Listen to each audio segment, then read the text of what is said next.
partly in your mind, and I think sometimes that influences the way you behave, how you, essentially respond to challenges in the workplace, and also your willingness to take risk. Oh yeah, I know, but there are a lot of women who, in fact, there's one lady who was telling me it's not just a glass ceiling, it's a hard plastic ceiling. What do you say? I talk to a lot of women, women from, American women and otherwise, and most of the glass ceiling exists. Okay. And I would say if so many women feel that way, there's probably some glass ceiling there. But I go back to, it really all boils down to what you do personally. Okay. And I was fortunate that I was in a company that truly rewards results. When you were in Procter & Gamble, you were the Chief Financial Officer of the Global Baby Care Business Unit. That's correct. Is it because that you're a lady that they put you there? A man would also have handled this. I was the first woman at that level. And I was also the youngest and the least senior at that level. All right. And it was a very senior job, and there were probably a lot of other people who wanted it. The job I had right prior to that was one that I excelled at, which was why I got this job. And that was as a comptroller for the paper products division? That's correct. Okay. That's correct. And I was very specific about wanting this job. There are lots of women in corporate, both in India, America, wherever, all over the world, who they say are more in human resources and public relations. There are very few in the financial sector because it's considered as a kind of a hardcore sector for women. Are there many more coming in, or are there very few, like you said? I think there are lots of women coming in into finance. The key is moving up, progression, and progression at a rate that is at least as good or better than your male peers. I think the progression issue is still an open one, where if you just look at the numbers, you look at the statistics, generally speaking, women, and Indian women for sure, are not making it through the levels as fast as their male peers. Okay. But it is happening. I think there are lots of other women who have made it through. We just need a little patience and perseverance. Absolutely, and results. I mean, at the end of the day, I think it really does boil down to results. You know what, there was another study, I believe, conducted in which they say companies which have women at top levels, those companies do better in the stock market. I haven't seen that study, but I'll take it. It sounds good. All these studies make you feel good. I don't know whether it's true or it's just cooked up like they say statistics, but it makes women feel good, and that's important because there are some women CEOs. When a study was conducted, I believe they said that they are still judged by the physical appearance rather than ability. They say when a man refers to a lady, he says, you can tell she's a very hard person by the shape of her lips. Now they wouldn't say a thing like that to men. Probably not. And I would say today, if you made a comment like that, you would probably have a sexual discrimination suit filed against you. But even if that is discussed, people are more careful today. But, right, but at the same time, if those thoughts go through your mind, I remember at Procter, there were times when we'd be sitting around discussing promotion candidates, and people would sometimes forget I was a woman, and I'm usually the only woman in those sessions. And there would be conversations of that ilk, not quite as bad as I think she's a hard person because of the shape of her lips, but more around I don't think she's assertive enough. I don't see her leading, a large organization of 200 to 300 people. Yes, yeah. There was this lieutenant general from the American Army, I think, who was speaking at a PBS show on when women rule or if women rule the world. So she said about how when she is very concerned and caring, which is what women are supposed to be good at, people skills, she is told, don't mother your people. Whereas if a man is like that, they say he leads. Check, 1, 2, 3, check. Hello, this is testing. Hello, this is testing. Well, I don't think mothering your people is good for a man or a woman. It's a competitive environment out there. And so I would say I wouldn't recommend it for either sex. I just think it's a very tough marketplace out there, and you need to win. I mean, the reality is, especially in an economic environment like the one we're in, where it's more or less a zero-sum game, there is only one winner. And mothering your people, cushioning them, I don't think is really the right approach. I actually believe it's one where you have to be fair. Yes, fair is right word. Yeah, you have to be fair, and that means regardless of sex, race, whatever, you have to be fair. And the other thing is, they say women are pretty good at people skills, but people skills are not considered as good business skills. What do you say? I think people skills are critically important, but people skills based on fairness, I think, are both valued and respected. I've always said I don't need to be liked, but I always want to be respected. Because all of us have to make tough decisions. All of us have to make tough decisions about people, because I think you're only as good as the people working for you. Especially with this recession and having to lay off people. And Oh, absolutely. it must be terrible to tell somebody, sorry, guy, tomorrow you don't come. Right, but when I see layoffs, as I, think of recessions and layoffs, I think that's really the responsibility of management. A layoff indicates that you had not anticipated a downturn and you had not planned for it. Foresight, better foresight. Absolutely. So a layoff is one where I think management is very culpable. What I would consider downsizing, re-engineering.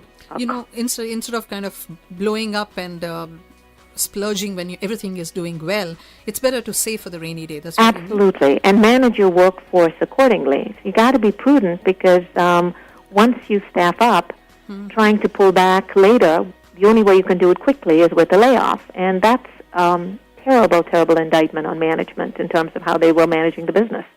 Then coming back to women again, women doing well in the corporate scenario, they say that women have to, they go and do managerial mimicry, in the sense that, wear power suits and play golf, and only then, if you act like a man, then you can be in the man's world.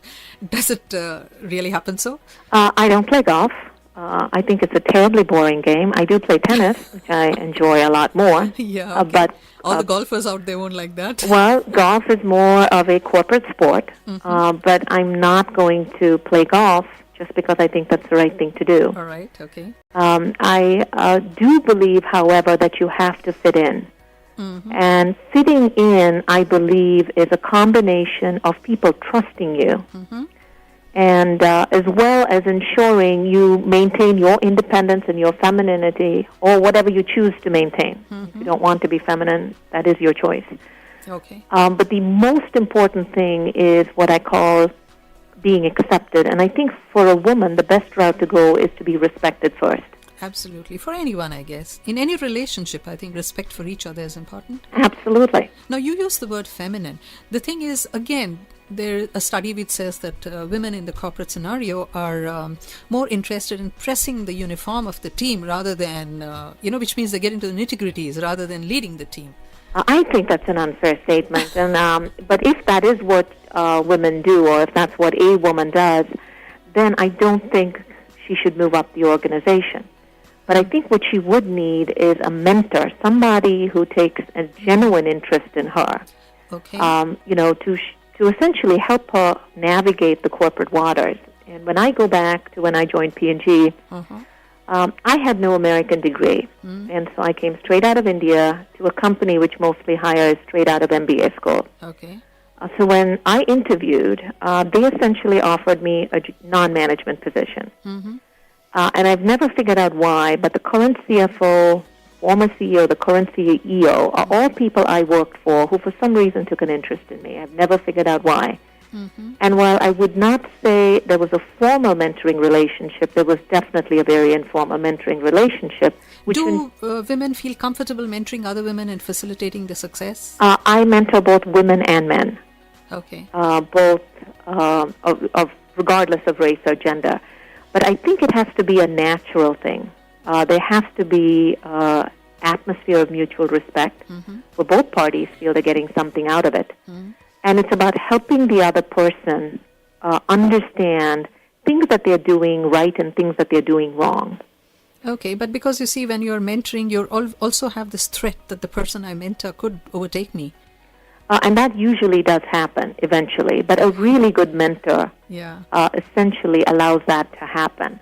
Yeah, I suppose a good teacher always feels good when the student surpasses her or him. Exactly. Isn't it? And that is something like testimony to your being good. Well, I don't know. I think I was very lucky. To have a good mentor and being a good mentor too? I think I had some phenomenal mentors primarily at P&G. And I think because of that, I got what I would call terrific assignments that allowed me to shine. And you would like to do the same to somebody else? Absolutely, because when I see somebody extremely talented, you and get that. yeah, and just a few things that need to be addressed. One is you have to be willing to take harsh critical feedback and be willing to learn from it. That's it. Right, that's not always easy. It's much easier to listen to positive feedback, Absolutely. but the mentors I had gave me some pretty critical feedback. And you take it in the right spirit. Right, but we had such a good relationship. I would argue a lot and disagree, but eventually it always Truth sinks prevails. in and you realize, you know what, that's probably true. Yeah, that's what it is. Truth prevails. Right. Now, before we sum up, I'd just like to ask you one last question, Sarah. Sure. What is the corporate mix that a woman, to a corporate mix, what is it a woman brings? Help me understand, when you say corporate mix, what do you mean by that? What do I mean is when they say if you be successful in corporate, you have to be, like you said, an assertive person, a communicative person, and things like that. This is what a mix that they call. Okay. So what So is mix the of woman attributes. I would say the most important one is leadership. Okay. You need to have a large number of the organization look up to you and admire you. With your competence and Essentially for what you do, the fact that they can actually learn from you. Okay. Because if they don't trust to follow you, you can essentially never ever go get anywhere. So leadership is so critically important. All right. And it's a tough thing to define, but I think it begins and ends with leadership. The second is flexibility and adaptability, which is a willingness to change in an unfamiliar or a changing environment. Okay. And the third, I would say, is results orientation, which is never, ever forget why you are here and what you're trying to accomplish.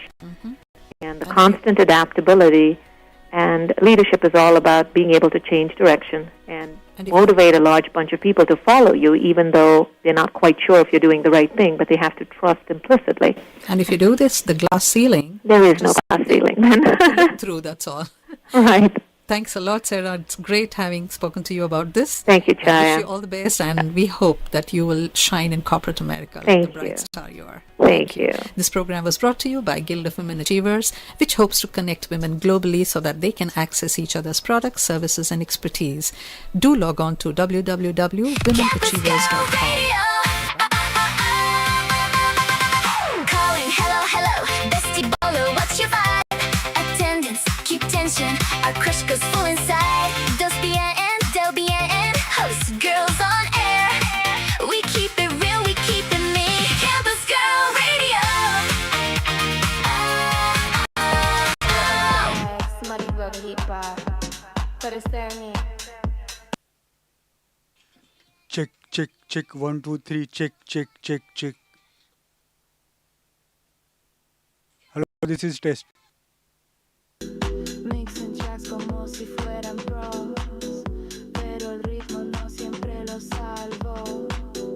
Everybody's a DJ, spinning the vibe, clicking buttons, making the night alive. Pero dime dónde está el corazón, si el beat no late y no hay emoción.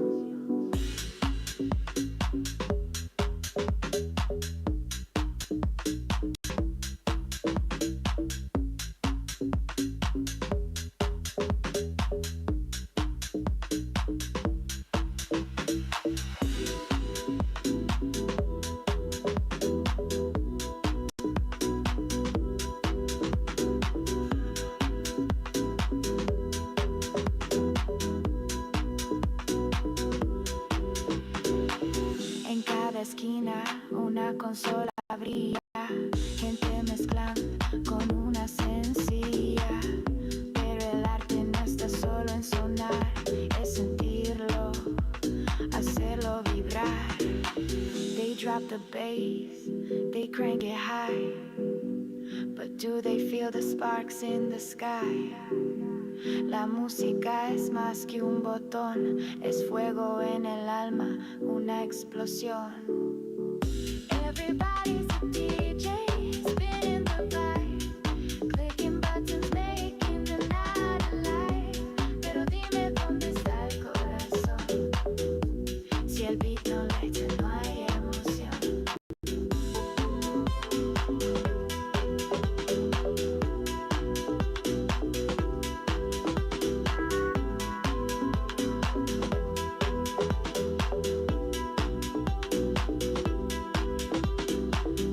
trata solo de ruido o luces, es conectar lo que el alma produce. So mix it up but make it true. Let the rhythm start inside of you.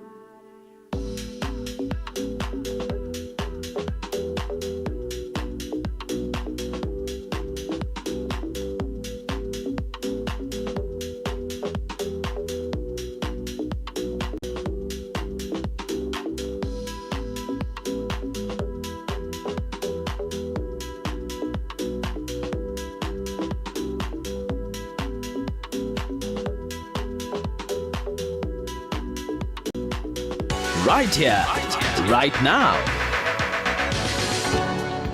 Sit back and listen to Chaya Srivatsa. Hello, check, check, check. 1, 2, 3, check, check. We are testing on YouTube with OBS Studio. Test, test. 1, 2, 3, check. We are testing OBS Studio. Hello, check, check, check. We are testing on YouTube through OBS Studio. We are testing OBS Studio through on YouTube channel. Hello, test, test. 1, 2, 3, check. 1, 2, 3, check, check, check. I think the sound and voice is also good. Hello, hello, test, test, test, test.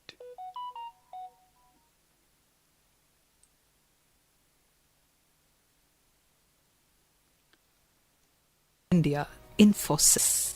Hi, Radhi. Hi. Tell us all about it. How did you get in there?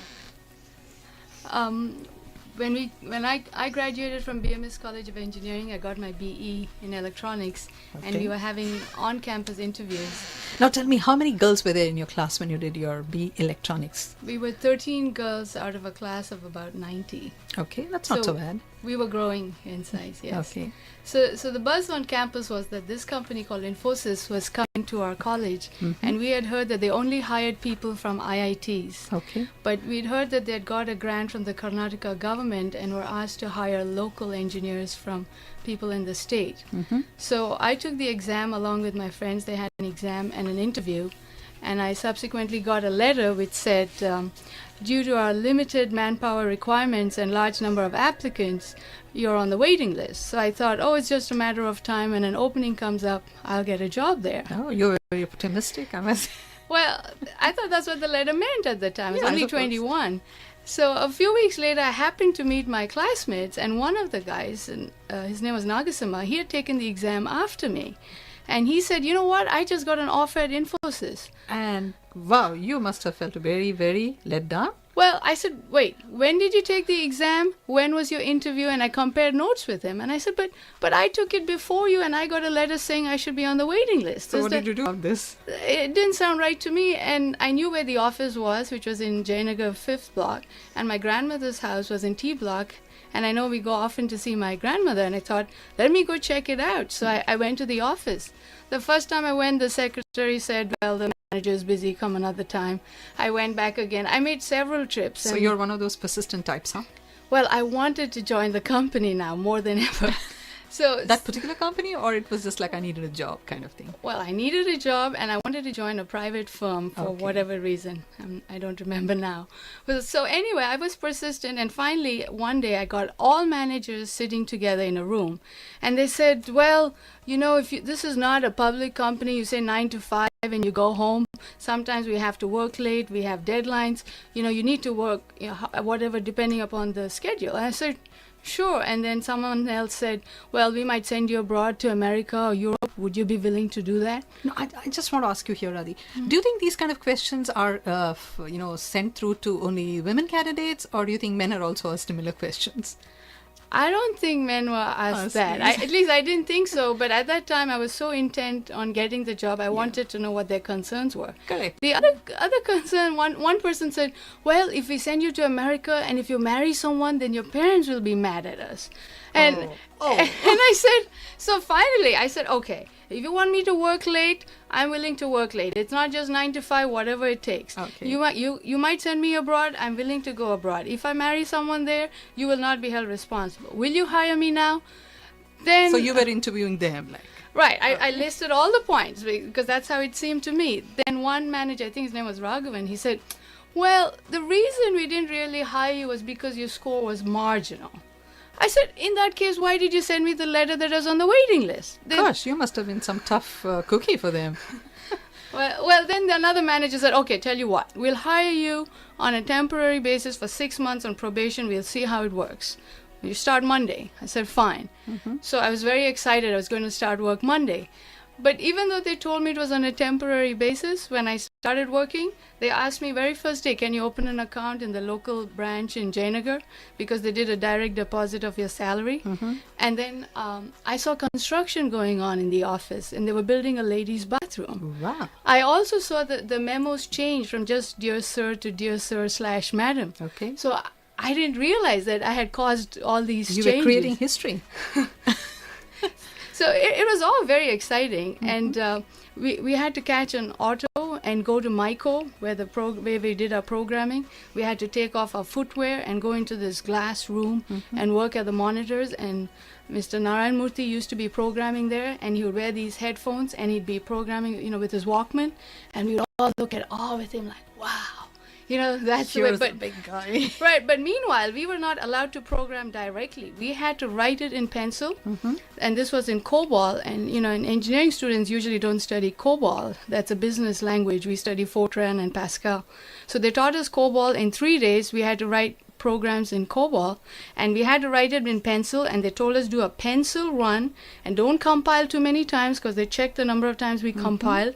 Try and write clean, structured programming, top-down approach. So we tried our best, and then and I remember distinctly in one occasion, Mr. Narayan Murthy would call us individually. He would check our programs. And one case, I remember one of the guys in my group, he just threw the program across the room, and he says, how many times do I have to tell you? Structured programming. Don't write spaghetti code. And we all looked in, all like, oh my God. And better you're be the careful. only girl there. Yes. Okay. Yes. In my batch, there were 7 men and myself. And so even today, I think that foundation of structured programming, not Is writing helping you. spaghetti code, is really helpful. And they made us business cards right away, which was exciting. I was just 21 at the time. And then those who didn't have passports, they got passports. I had a passport. They changed my profession from student to software engineer. So that was a thrill as So well. you think all this give you a lot of excitement at the age of 21 and one of the few professional women, what they call knowledge workers today? Yes. It was exciting. And my salary at the time too. Tell me. Well, it was an excellent salary at the time. It was 1,500 rupees. Rupees? Yes. Yeah, and if you talk in terms of dollars now, it's like some $30. Yes, but in those days, I think a dollar was, I don't know, 11 rupees 11 or 14 rupees, something like that. Okay, so it'll be maybe $100. Yes. Okay, good. So then what happened was, in the meantime, I was considering coming to America for higher studies, and I'd got my I-20, so I'd apply for a visa. So I decided to go to Madras July 3rd to apply for my visa. So I was gone for 2 days. I did get my visa.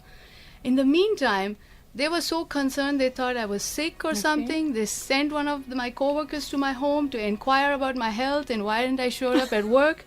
So when I got back from Madras, I was so guilty that here I am sneaking off to get a visa, and they're concerned about my health. Okay. So on Monday, I went back to work, and I sort of fessed up to Nandan Nilekani that, I don't want to regret it in the future. I'm trying to get higher education in America. I did get my visa. He was very nice. He said, do you know anybody in New Jersey? I said, currently my sister's there, but she's leaving for West Germany. I don't really have anyone. He said, oh, I have a good friend there.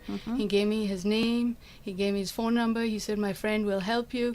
And they were extremely nice. Okay, sounds good. Now, what of the story that you just told me, Radhi, I get some signals here.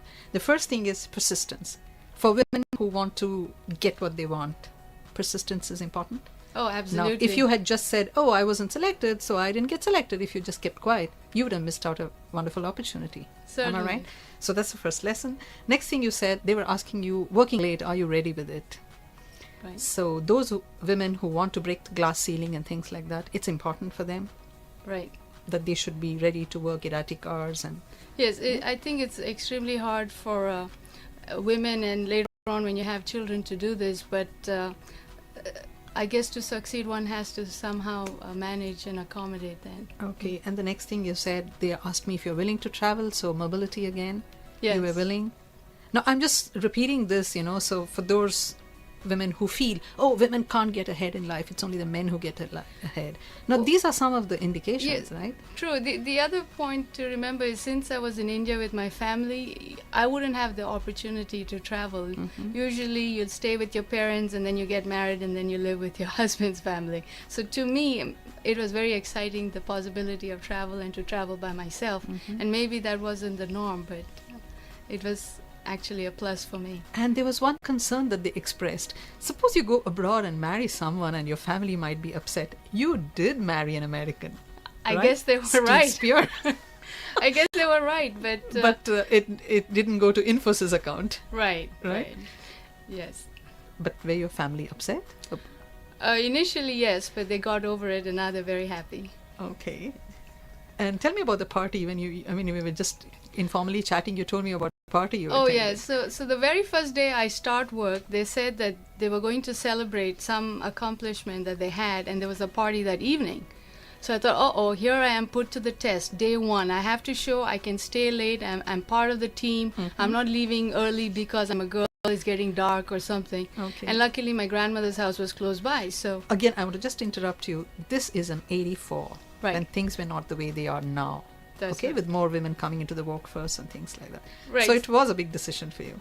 right. Okay. And so I stayed for the party. I came in and then I saw a few women at the party. So I said, oh, good, there's some other people I can talk to. So I naively go and start speaking to the first lady, and I realize she's the wife of one of the directors. And I'm my. like, oh, I got to be careful. The boss's wife. So I start speaking to the next lady.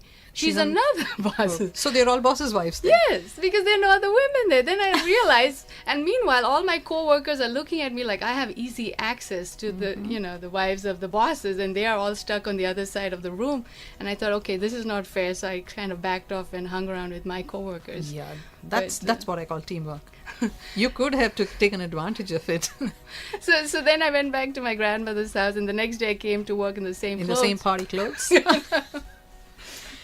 Would you like to wrap up this, Radhi, with a little message to women who are hoping to do something in life?